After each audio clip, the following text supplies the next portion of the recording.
귀한 찬양 감사드립니다. 나를 지키는 법, 그 5번째, 오늘은 구원의 투구편입니다. 사도 바울은 악한 영의 공격으로부터 우리를 지켜줄 전신갑주로서 우리의 머리 위에 구원의 투구를 쓰라고 합니다. 우리 몸의 중심이 되는 머리를 구원이라는 이름의 투구를 착용해서 지키라는 말입니다. 이것은 단지 외상으로부터의 보호가 아니라 사람의 머리가 가진 본질적인 기능의 보호를 말합니다. 우리의 모든 생각과 판단, 결정하고 사고하는 이 모든 것을 구원의 능력이 보호할 수 있다는 것이죠. 우리가 구원받은 하나님의 자녀이므로 우리에게는 그래서 이 구원의 투구가 유효적절하게 사용될 수 있습니다. 만약에요, 우리가 구원받지 못한 백성이라면 얘기는 달라집니다. 그때 그 투구는 그냥 투구일 뿐입니다. 우리에게는 이 투구가 반드시 필요합니다. 구원의 투구가 있어야 우리는 더 적극적으로 우리의 생각을 복음 안에서 또 믿음 안에서 하나님의 뜻을 지켜나갈 수 있기 때문입니다. 내가 하나님의 뜻대로 살려는 의지를 굳건하게 할 수 있는 힘은 구원의 투구가 우리를 지켜줄 때에만 가능합니다. 여러분, 우리가요, 구원의 백성이 되었다는 것은 다른 말로 어떤 의미를 가지느냐면 우리가 하나님 나라의 백성이 되었음을 의미합니다. 우리는 세상의 통치보다 그래서 하나님의 나라의 통치를 우선하여 받는 사람들입니다. 우리 육체는 물론 이 세상의 법과 질서를 존중하고 따라야 합니다. 하지만 우리의 영혼은 그 세상의 논리에 따라 살지 않습니다. 왜냐하면 우리가 하나님 나라의 백성이기 때문에 그런 것입니다. 그 나라의 백성이기 때문에 그 나라의 통치 이념을 따라 삽니다. 그래서 우리의 모든 생각의 바탕은 우리 스스로가 천국, 즉 하나님 나라의 시민이라는 그 의식에서 부터입니다. 우리가 이 세상의 논리를 따르지 않는 최상의 방법은 우리의 머리를 통제하는 길밖에는 없습니다. 그렇기 때문에 사탄은 우리의 머리를 집요하게 공격합니다. 두통이나 두창, 부스럼, 뇌종양 이런 것들 말고요, 우리의 머리가 가진 기능들 중 중요한 요인들을 이 사탄은 하나씩 집요하게 공격합니다. 자, 제일 먼저 우리의 생각입니다. 우리는 하루에 수도 없이 많은 생각을 합니다. 여러분, 몇 번을 생각하는지 스스로 셀 수가 있으시겠습니까? 그래서 잠시 그 생각을 좀 멈추라 그러면 그 생각을 어떻게 멈춰야 하나 하면서 또 생각하기 시작합니다. 지금 우리가 시행하고 있는 성경 읽기를 제가 예로 들죠. 말씀을 읽기로 작정하고 책상이나 자리에 앉을 때 그냥 무작정 성경책부터 펼치시면 안 됩니다. 반드시 먼저 기도를 통해 성령님의 도우심을 구해야 합니다. 여러분은 성경 말씀이 하나님의 말씀임을 믿습니까? 그러면 그 하나님의 말씀이 살아있는 말씀이라는 사실을 또한 믿으십니까?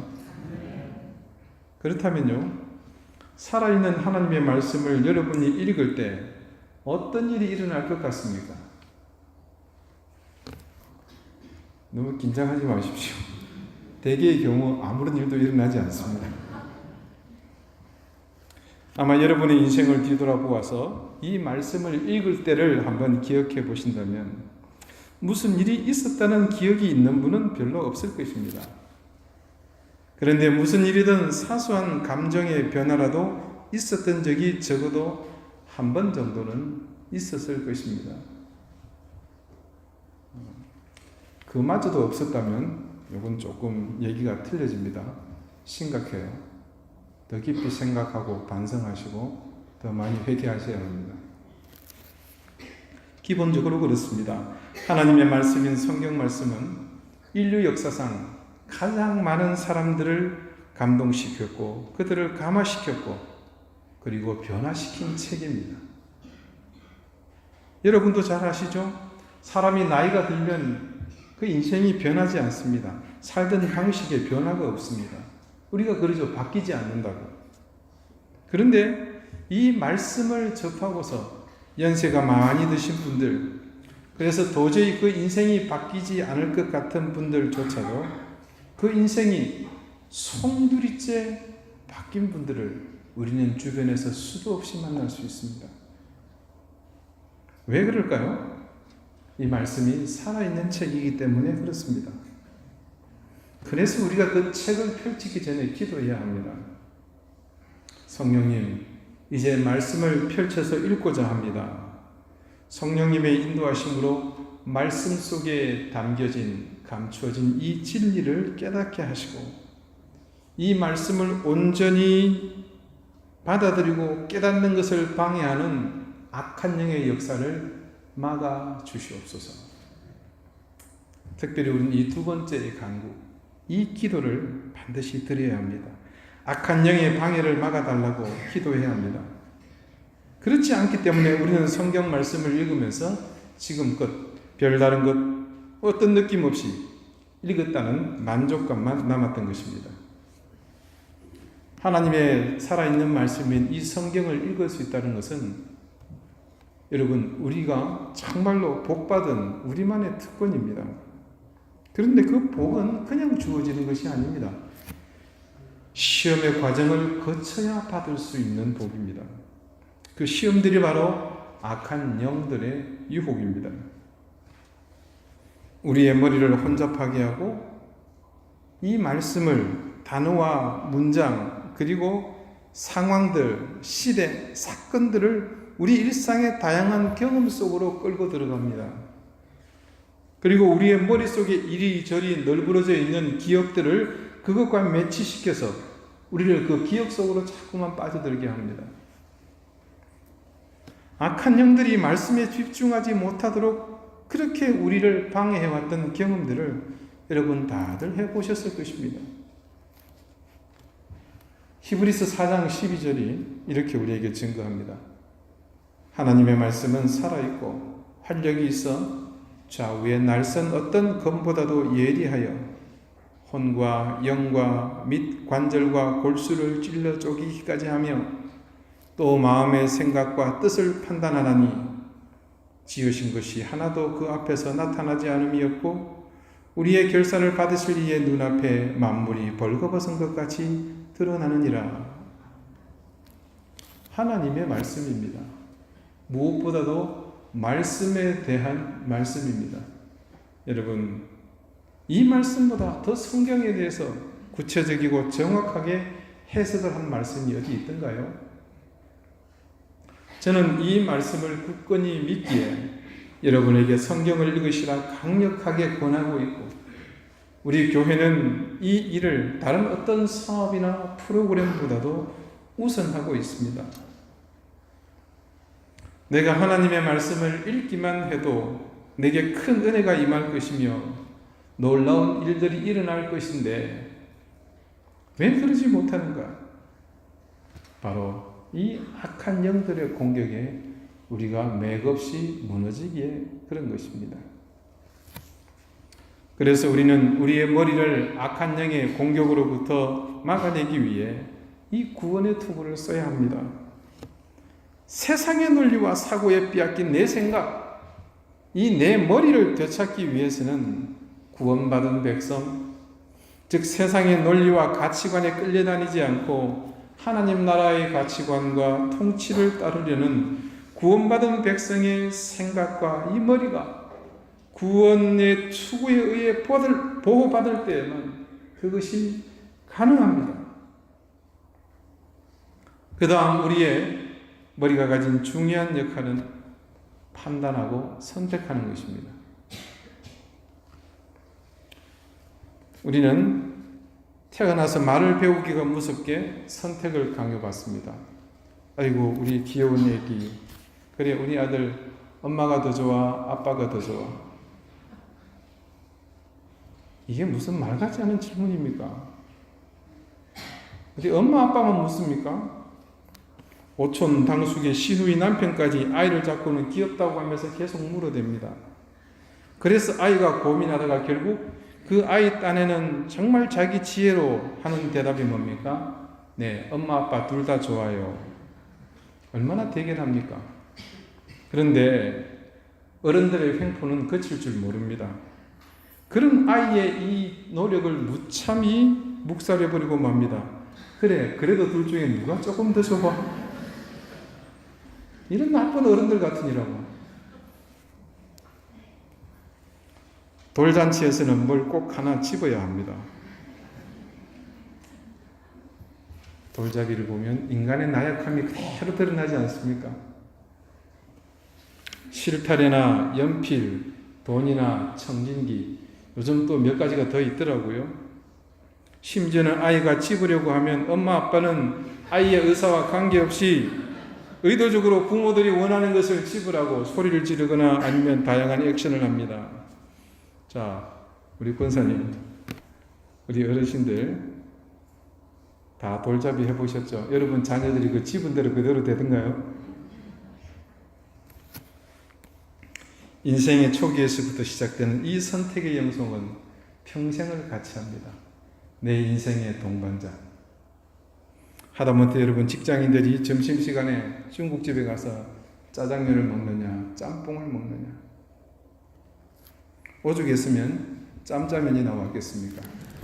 한 그릇에 둘 다 담아서 팝니다. 제가 수년 전에 미국 가서 한인타운에 갔더니요, 아주 놀라운 것이 있더라고요. 냉면도 그런 게 있어요. 비빔냉면과 물냉면을 함께 담아서 내놓습니다. 녹그릇에 가운데 칸막이가 있습니다. 비물냉면이라고. 아마 LA 한인타운에서 드셔보신 분들 그 중에는 계실 겁니다. 여러분, 이런 사소한 선택은 그때 선택하면 그만입니다. 짜장면 먹으면서 짬뽕 먹을 걸 그렇게 하는 고민은 저녁 식사 시간 전에 잊어버리고 맙니다. 그런데 어떤 선택은요, 그 선택을 통해 인생의 승패가 좌우되는가 하면 또 인생의 진로를 바꿔놓는 그런 선택이 있기도 합니다. 심지어는 그 사람의 운명까지도 바꿔놓습니다. 그런 까닭에 세상 가운데서 우리 그리스도인의 정체성이 구체적으로 드러나는 것이 바로 이 판단에 의한 선택의 현장입니다. 우리 삶의 모든 현장에서 판단하는 그 중심이 무엇이냐에 따라서 우리의 선택은 달라집니다. 어떤 것은 흑과 백 혹은 선과 악이라는 분명히 구분이 지어지는 선택이 있는가 하면, 또 어떤 것은 이 선택이 무엇을 의미한지를 명확히 알 수 없는 경우도 있습니다. 누군가는 무심코 한 선택이 타인에게 심각한 피해를 줄 수 있는가 하면, 또 어떤 사람은 마지못해 선택했지만 그 선택으로 인해서 놀라운 결과를 얻기도 합니다. 자, 대다수의 사람들은 이 길이 옳다고 말합니다. 그래서 모두 그 길을 선택합니다. 지금 이 시대의 흐름이 그렇고 여론이 그렇고 다른 여지가 없기 때문에 그것이 유일한 길이라고 합니다. 그러나 때를 지나고 보면 그 선택만이 유일한 길이 아니었음을 우리는 종종 깨닫습니다. 그리고 후회하기도 합니다. 자, 그렇다면 우리 그리스도인들의 판단과 그에 따른 선택에 있어서 우리는 어떤 기준을 가져야 하는가? 우리는 그것에 대한 분명한 가치와 철학을 가질 수 있습니다. 제가 대학 다닐 때만 해도 시험 중에 컨닝을 하는 것은 당연한 것이었습니다. 하긴 그때는 워낙 시위를 많이 해가지고요, 시험이 중요하지도 않았어요. 한 학기에 시험 한 번 보면 잘 봤습니다. 그런데요, 어느 누구도 그 컨닝하는 것에 대해서 이의를 제기하거나 부당하다고 생각하는 학생은 없었습니다. 심지어 하지 못하는 사람이 바보 취급을 당하는 일이 일상이었습니다. 곁에서 지켜보고 있노라면 그냥 그 컨닝 페이퍼 준비하고 또 책상에 깨알같이 옮겨 적고 막 다른 방법들을 찾는 것 보면서 야, 그만한 열심으로 그냥 공부를 하는 게 낫지 않을까 그런 생각이 들 정도였습니다. 물론 저는 둘 다 안 했지만요. 그때 일부 기독 서클에서 컨닝을 하지 말자는 캠페인을 벌였습니다. 대자보를 붙이기도 하고 플랜카드도 붙이는 등 대대적인 홍보를 한 적이 있습니다. 최고의 지성, 대학교의 민낯이, 양심의 민낯이 그대로 드러나는 그런 모습이었습니다. 어느 누구도 그것을 보면서 수치스러워하거나 잘못됐다고 생각하지 않았습니다. 한때 어느 기독교 대학이 무감독 시험을 치른다고 해서 잠시 화제가 된 적이 있었습니다. 그냥 잠깐의 뉴스로 지나가고 말았지만 그것은 정말로 의미 있는 일이었습니다. 크리스찬이 세상에서 무엇을 선택하고 살아야 하는지를 보여주는 대표적인 일이었기 때문입니다. 크든 작든 기업을 하시는 분들도 마찬가지입니다. 기업의 최대의 가치는 이윤 창출입니다. 이것이 절대 윤리입니다. 경쟁사회, 이 자본주의 사회에서 그 외에 다른 명제는 존재하지 않습니다. 하지만 그리스도인으로서 기업을 운영함에 있어서 반드시 지켜야 할 룰이 있습니다. 그것은 기업 경영에서도 하나님의 법이 먼저여야 한다는 것입니다. 대다수의 기업이 그 길을 간다고 하더라도 그것이 하나님이 기뻐하시지 않는 일이라면 가지 말아야 합니다. 모든 경쟁업체가 그 길을 가서 1억 원을 벌어들인다고 하더라도 그 길이 부당하다면 정당한 방법을 통해 나는 단돈 몇백만 원, 1,000만 원밖에 벌지 못한다고 하더라도 그것을 기뻐할 줄 알아야 합니다. 식당을 운영하는 그리스도인은 양심을 따라 합당한 재료로 음식을 조리해야 할 것이고 메뉴판에 게시한 대로 정량을 제공해야 합니다. 구멍가게를 운영해도 마찬가지입니다. 코올리게 아이들을 상대하는 장사를 하더라도 크리스찬으로서 지켜야 할 것을 선택하는 것, 그것이 우리가 천국 시민으로서 하나님 나라의 법을 따라 사는 그리스도인으로서 마땅히 해야 할 태도입니다. 올바른 선택이 아닌 경우는 모두가 잠깐의 유혹에 따른 욕심 때문에 벌어지는 일입니다. 손해보아서는 안 된다는 상황 앞에서 불의를 선택해서라도 그것을 피하려 하기에 우리는 쉽게 잘못된 길을 선택하고 맙니다. 그런데 말입니다. 내가 내 욕심을 채우기 위해서 잠시 선택하는 것이지만 그 결과는 반드시 나에게로 돌아오게 되어 있다는 것을 여러분은 아십니까? 내 욕심 때문에 무심코 악한 것을 방치하면 나는 피할 수 있을지 모르겠지만 내 자식이 그 방치한 것에 걸려서 넘어질 수 있습니다. 그냥 내 임의대로 폐수를 방류해 보십시오. 결국 그것이 환경을 오염시키고 오염된 환경 속에서 내가 또 살아가야 합니다. 이 제주 땅에 땅 투기가 유사 이래로 가장 지금 활발합니다. 나는 그 땅을 통해서 부당한 이익을 얻기 위해서 수없이 투자하지만 여러분 그 피해가 나에게로 돌아오지 않을 것 같습니까?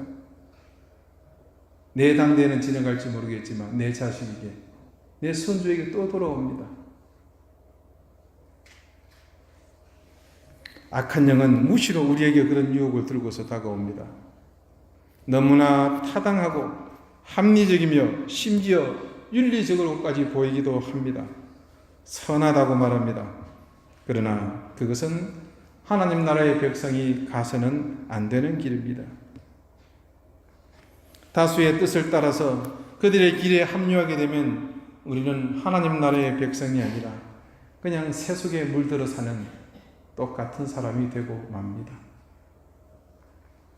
구원의 투구는 바로 우리가 그런 생각에 지배되지 않도록 우리를 지켜줍니다. 그 속에서 어떻게 판단하며 어떻게 선택해야 하는지에 대해서 우리에게 바른 길을 제시하고 그 길을 보여줍니다. 그래서 우리는 이 구원의 투구로 우리의 머리를 무장해야 합니다. 어떤 사탄의 유혹이 오더라도 당당하게 맞설 수 있도록 우리는 그것으로 무장해야 합니다. 데살로니가전서 5장 8절에 바울은 이렇게 우리에게 증거합니다. 우리는 낮에 속하였으니 정신을 차리고 믿음과 사랑의 호심경을 붙이고 구원의 소망의 투구를 쓰라. 바울은 데살로니가 전서에서 이 구원의 투구를 소망의 투구라고 명명했습니다. 그 이유는 간단합니다. 구원은 바로 우리 인류의 유일한 소망이기 때문이죠. 우리가 욕심에 이끌려 혹은 세파에 휩쓸려 여론에 동조하며 그 길을 함께 가지만 결국 그 길의 끝에 있는 것은 내 욕심의 주머니를 채우는 것으로 끝입니다. 여러분, 그것으로 끝날 것 같아요. 그 다음에 우리는 강력한 허무와 함께 절망이 밀려옵니다. 그리고 그렇게 채워진 욕심으로 끝나는 것이 아니라 반드시 또다시 더 큰 주머니를 만들게 되어 있습니다. 이것은 필연적으로 이어져 오는 현상입니다. 그렇게 끌려다니는 인생에게, 그렇게 끌려다니는 인생 속에는 욕망만 있을 뿐 소망은 없습니다. 그래서 이 세상의 욕망을 뛰어넘는 구원만이 우리 인류에게 유일한 소망이 되는 것입니다. 그 사실을 잘 아는 사탄은 그래서 그 소망의 통로를 장악하고 그 길을 가로막고서 우리를 방해하고 우리를 지배하려고 합니다. 그래서 사탄은 가장 강력하고 지배한 공격을 우리의 구원, 이 소망의 길에 퍼붓습니다. 바울이 우리에게 구원의 투구를 쓰라고 한 것은 가장 강력한 이 공격에 맞서서 우리의 유일한 희망, 우리의 유일한 소망, 그 구원의 길을 지켜가라고 당부하는 것입니다. 사랑하는 여러분, 여러분은 구원받은 하나님의 자녀이신 것을 믿으십니까? 내 인생의 가장 밑바닥에서부터 하나님 나라의 법, 그 통치로 내 인생을 살아가야 할 당위성을 여러분은 믿으십니까? 믿으셔야 합니다. 그래야만 우리는 우리의 머리를 사탄의 공격으로부터 지켜나갈 수 있습니다. 이제 지금껏 우리의 생각을 지배하고 있던 모든 법에서 벗어나시기 바랍니다. 그리고 구원의 투구를 쓰고서 이제부터는 우리의 소망을 향한 그 통로를 향해 거침없이 달려가시는 여러분이 되시기 바랍니다. 기도드리시겠습니다. 우리에게 구원의 소망을 주신 하나님, 그 구원의 소망으로 우리는 하나님 나라의 백성이 되었습니다. 우리가 따르고 지켜야 할 하늘의 법은 오로지 구원의 투구로만 지켜나갈 수 있음을 알기에 우리가 악한 영의 대적에 맞서기 위해 오늘 이 투구를 쓰기 원합니다. 우리의 생각과 판단과 선택에 오늘도 끊임없이 쏟아지는 악한 영의 공격을 막아낼 이 구원의 투구를 쓰고서 담대하게 소망의 길로 나아가게 하여 주옵소서. 예수 그리스도의 이름으로 기도드리옵나이다. 아멘.